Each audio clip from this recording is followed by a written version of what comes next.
Good morning, ladies and gentlemen, and welcome back once again to Casual Cash. As you know, on this channel, we follow the growth of our portfolio and we also break down companies and ETFs and indexes so you know more about them and if you want to put them into your portfolio for building personal wealth. And today is no different. We're going to be talking about the Nasdaq 100, what it is, why we're buying it, and whether it's the right investment for your portfolio. Let's get started.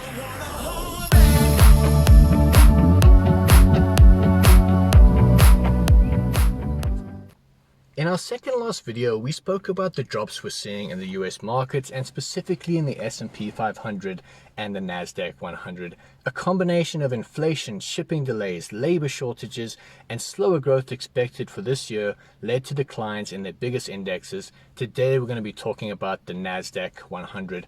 So what better place to start than at the beginning? What exactly is Nasdaq 100? It's not a company. It both is and isn't an ETF, and it doesn't post any financial results or annual presentations. So what exactly is it and how does it work? Well, the Nasdaq 100 is simply put a stock market index created by the Nasdaq exchange. The Nasdaq was originally an acronym for the National Association of Securities Dealers Automated Quotations and was founded in 1971. It now owns a few exchanges and is the second largest stock exchange in the world behind the New York Stock Exchange. So in 1985, it launched the Nasdaq 100, which is a stock market index of 100 of the largest non-financial companies listed on the Nasdaq stock market. So the Nasdaq enlisted a lot of companies during the tech bubble and is well known for holding many of the big tech shares on its exchanges. Overall, the total value of all these companies put together makes up the value of this index fund. These 100 companies tend to be more focused in the technology sector, and the index is specifically exclusionary of financial companies. So in terms of diversification, it doesn't offer much in terms of the industry. Of course, tech does make up a huge section of the USA economy, but the index does offer diversification in the sense that it's spread throughout 100 different companies, so any single share won't affect the overall fund too much. Some of these companies are similar to the S&P 500, but as you can tell, you'll not see any specific financial companies on the list. Some of these companies are well-known names like Apple, Microsoft, Amazon, Alphabet or Google, Tesla, Meta or Facebook, and quite a few others that you would recognize if you slow down to look at them. Companies like Pepsi and PayPal, Netflix, Starbucks, eBay, and Airbnb. So in a way, it can be seen as an ETF or exchange traded fund because it's essentially shares made up of different companies. The difference is that these change based on their performance and market cap. So you can buy it as an ETF, but technically the Nasdaq 100 itself is a market index. So when you buy into it, you're essentially buying shares in all of those companies at the same time in the percentages of their size. That means that you're instantly getting shares in all the biggest non-financial and mostly tech companies in the US with automatic diversification across 100 companies. It's a good way to invest in a high growth sector but spread across many shares. Now the question comes in, why are we looking to buy this index? The same as the S&P 500, this can be answered in two simple pictures. The first is the performance of this index in the last month.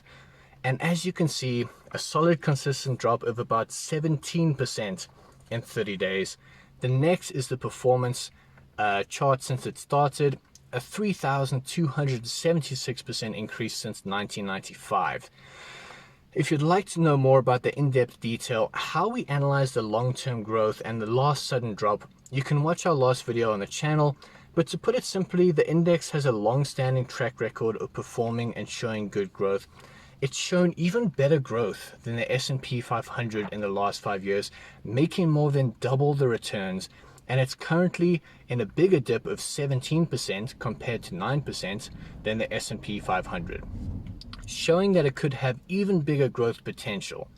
But tech growth is expected to slow a lot more this coming year off a big boom during lockdown, and now with interest rates rising, they tend to have a much larger debt ratio, which would increase their costs and slow their revenue growth compared to the previous 2 years. So it also might not have better growth this year.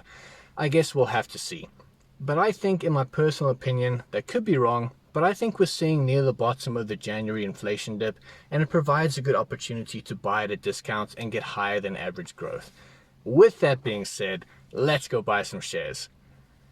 Now, if you follow this channel, you'll have seen that we use easy equities. Our current holdings are still up about 17%, even with this dip. So we're going to buy more at an entry price of 128 Rand and 10 cents each for 15 shares.